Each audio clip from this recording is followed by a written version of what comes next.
Hello friends, आज की कहानी में आपका स्वागत है। आज की कहानी का नाम है नादान लड़की। आइए इसे सुनते हैं। कामनी की आज सुहाग रात थी, मगर वो बिल्कुल भी इस शादी से खुश नहीं थी। वो सजी सवरी सुहाग के सेज में बैठी उस शख्स का इंतजार कर रही थी जो आते ही उसको अपने बाहों में भर लेगा। उसके साथ वो सब करेगा जो उसको चाहिए। वो घबराई हुई सी बैठी थी, क्योंकि वो एक ऐसा धर्म को निभा रही थी जो लगभग सभी लड़कियां हर महीने निभाती हैं, जिसे आम बोलचाल में मानसिक धर्म भी कहते हैं। हर महीने के कुछ 4 या 5 दिन ऐसे होते हैं जब लड़कियां बेहद जटिल शारीरिक बदलाव की परिस्थितियों से गुजरती हैं। सामान्यतः पेट में दर्द की शिकायत तो हर लड़कियों को होती है, मगर इसके साथ कुछ लड़कियों को और भी मानसिक असंतुलन से पार होना होता है, जैसे चिड़चिड़ापन, सर में दर्द, बदन, हाथ में या पैरों में दर्द। कामनी की तबीयत बिल्कुल भी ठीक नहीं लग रही थी, इसलिए उसे बार बार सो जाने का मन कर रहा था। और इससे भी ज़्यादा दुख इस बात का था कि उसका प्यार अधूरा रह गया था।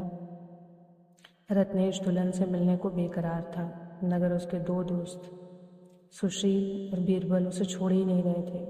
वो सब बहुत खुश थे, इसलिए हंसी मजाक में रात के 1 बज गए। रत्नेश बस यही चाह रहा था कि कब ये लोग यहाँ से जाएं, कि तभी सुशील ने नशे में धुत एक हिचकी ली और कहा, अबे रत्नेश, तू सुहाग रात मनाएगा या ये काम भी हम ही करना पड़ेगा? साले जा अंदर, भाभी इंतजार कर रही है। रत्नेश गिलास में पड़ी शराब की आखिरी घूंट भी गटक गया और बोला, अबे साले, दोस्त होकर ऐसी बात करता है तो तुझे शर्म नहीं आती? इस पर बीरबल ने कहा, अबे शर्म कैसे, भाभी है, हमारा इतना तो मजाक बनता है। चल चल अब अंदर जा, और हाँ, ऐसा तूफान उड़ान कि भाभी की ये सुहाग रात पूरी लाइफ याद रहे, समझा?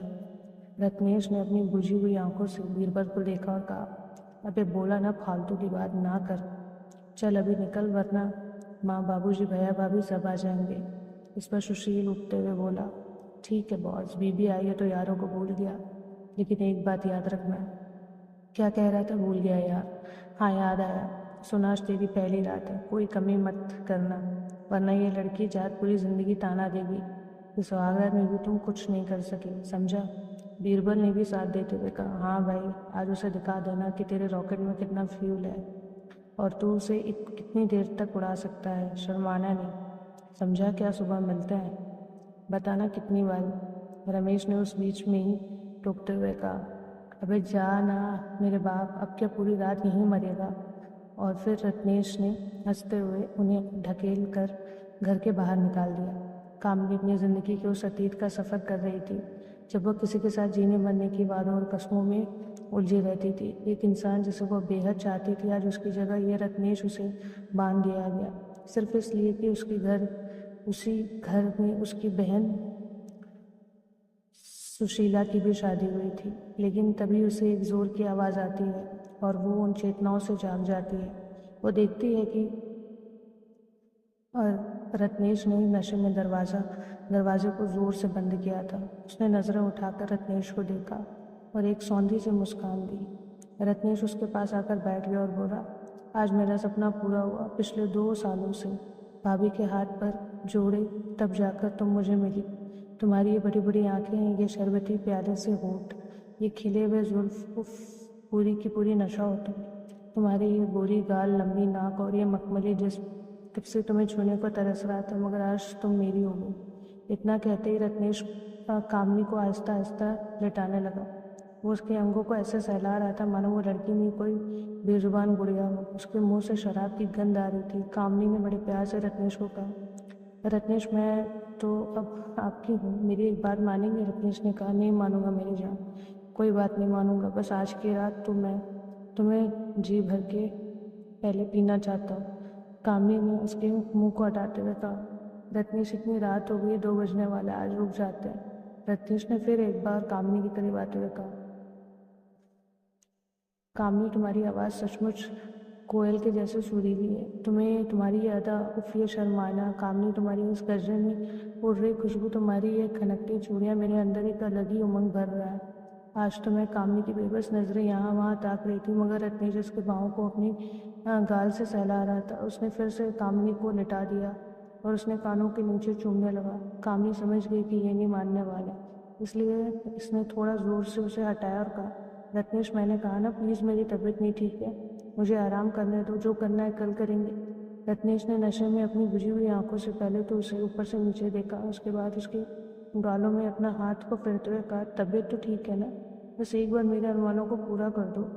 कामिनी ने उसके हाथ और अपने शर्म के लिहाफ को हटाते हुए कहा, रत्नेश, मुझे मासिक धर्म हुआ है, मेरे पेट में दर्द है। और रत्नेश ने अपना शर्ट उतारते हुए कहा, मेरी जान, कुछ नहीं होता, चल अभी अपनी मुंह बंद कर और चुपचाप यहाँ नाटक मत करो।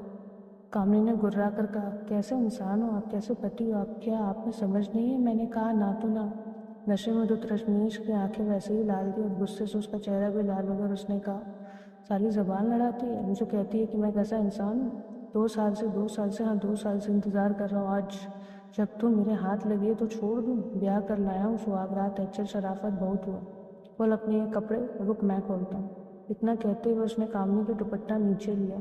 कामनी उसे रोक नहीं पा रही थी, इसलिए उसे खुद से दूर करने की जितनी जतन करने लगी, लेकिन रत्नेश ने इरादा बना लिया था कि वे कामनी को चूमने की कोशिश करने लगा। कामनी ने अपने चेहरे को अपने हाथों से छुपाते हुए कहा, खबरदार जो मेरे सामने आने की कोशिश की।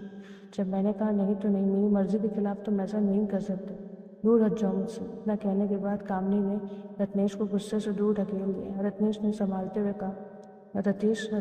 संभालते हुए उसे एक जोर सा चांटा लगा दिया और उसके साथ जबरदस्ती करने लगा। वह नशे में था मगर छुई मुई सी कामनी उसे रोक नहीं पा रही थी। आखिर रत्नेश ने उसका साथ वो किया जिसे आप आम भाषा में बलात्कार ही कहते हैं। उसने कामनी की मर्यादा को, उसकी गरिमा को तोड़ दिया और अपनी निर्मम आत्मा की प्यास को बुझा लिया। जहाँ वो आराम से सोया हुआ था, वहीं कामनी दर्द से तड़प रही थी और सोच रही थी कि क्या लड़की सिर्फ दोहन वस्तु है? क्या इसीलिए भगवान ने हमें लड़की बनाया ताकि पुरुष अपने मन मुताबिक खेल सके? क्या इसने मेरा बलात्कार नहीं किया? क्या मुझे चुप रहना चाहिए? नहीं, मैं चुप नहीं रहूँगी। मैं इसे इसके किए की सज़ा दिलवा कर रहूँगी। उसने घड़ी की तरफ देखा, सुबह के 5 बजे थे। वो चुपके से उठी और बाहर निकल आई। उसके बाद अपने लड़खड़ाते हुए कदमों से पुलिस स्टेशन की तरफ बढ़ गई।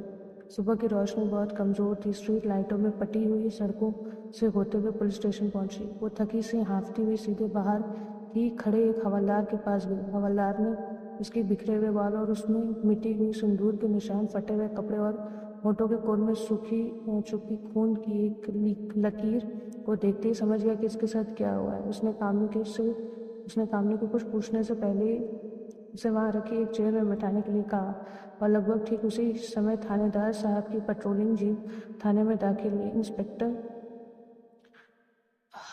इंस्पेक्टर सुधीर के उतरते ही उनकी नज़र सामने बैठी हुई कामनी पर पड़ती है। वो अपनी दिशा को बदलते हुए कामनी की तरफ मुड़ जाते हैं और कामनी से पूछता है, क्या शिकायत है आपको?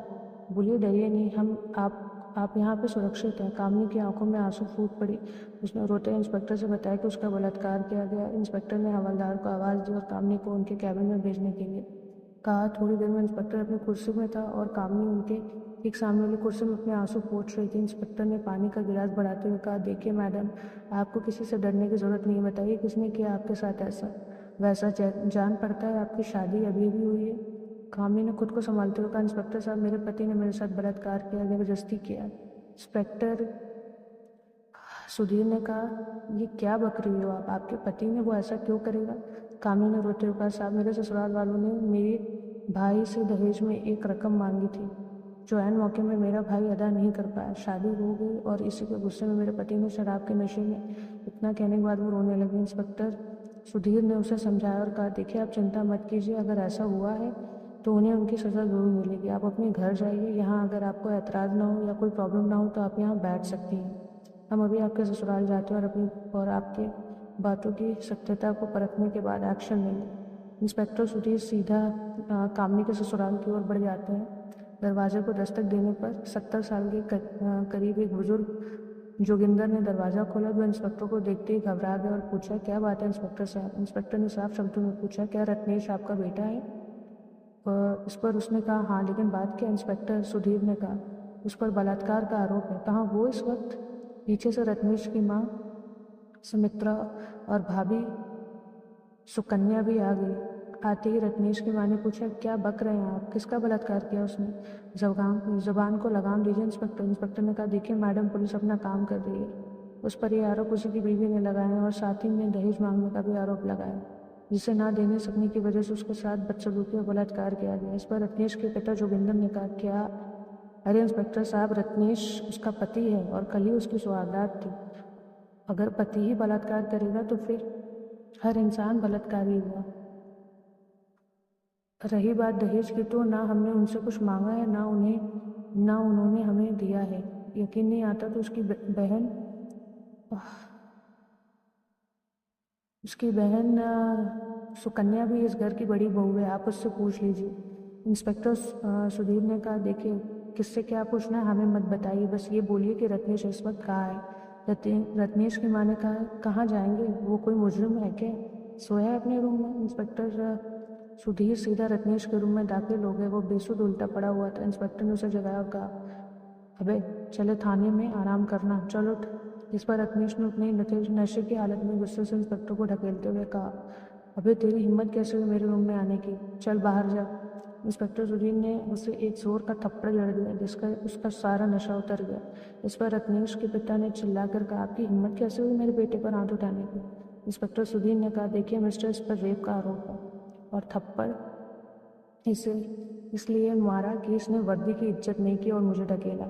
अगर हमारे काम में आप बाधा पहुंचाएंगे तो आपको भी उठाकर यहाँ से ले जाएंगे। इसी के साथ दोस्तों, आपको ये कहानी कैसी लगी? इस कहानी को हम आगे अब इसके दूसरे भाग में पढ़ेंगे। अगर आपको ये कहानी पसंद आए तो इस वीडियो को लाइक, शेयर, सब्सक्राइब ज़रूर करें। मिलते हैं इसके अगले भाग में। धन्यवाद।